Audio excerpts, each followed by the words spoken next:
Hi friends, welcome to my channel.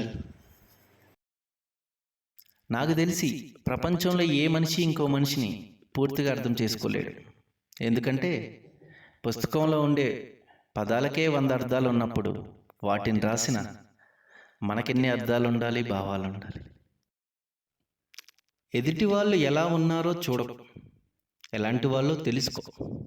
మిగతా వాళ్ళు ఏమనుకుంటారో ఆలోచించకు, వాళ్ళతో నువ్వెలా ఉండగలవో చూసుకో.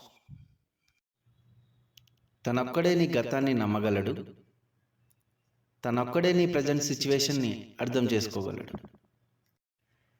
కళ్ళతో కాకుండా మనసుతో మాట్లాడతాడు. నీలో ఉన్న హానెస్టీని చూసి సెల్ఫ్ కాన్ఫిడెన్స్ నింపుతాడు. తనొక్కడే నీ హ్యాపీనెస్లోనే కాకుండా నీ బాధల్లో కూడా తోడుంటాడు. తనొక్కడే నీ సక్సెస్ని షేర్ చేసుకుంటాడు, నువ్వు చేసిన తప్పుల్ని సరిదిద్దుతాడు. నీ మీద నీకే నమ్మకం పోయిన క్షణంలో నిన్ను నమ్మి నీ పక్కనే నిలబడతాడు.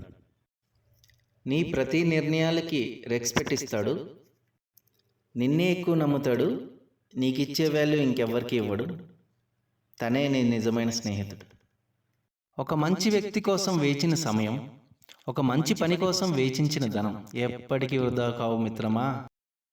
ఏం సాధించలేని వయసులో కూడా మనకు మనంగా సంపాదించుకున్నది ఏదైనా ఉంది అంటే అది ఒక మంచి స్నేహితుడు మాత్రమే.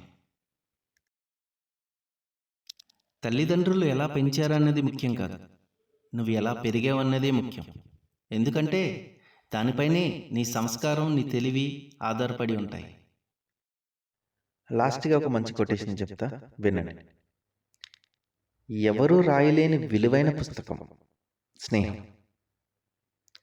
అందరికీ అరుదుగా దొరికే అదృష్టం స్నేహం. నేను కొనలేనిది నాకు దొరికినది, అదేరా నీ స్నేహం.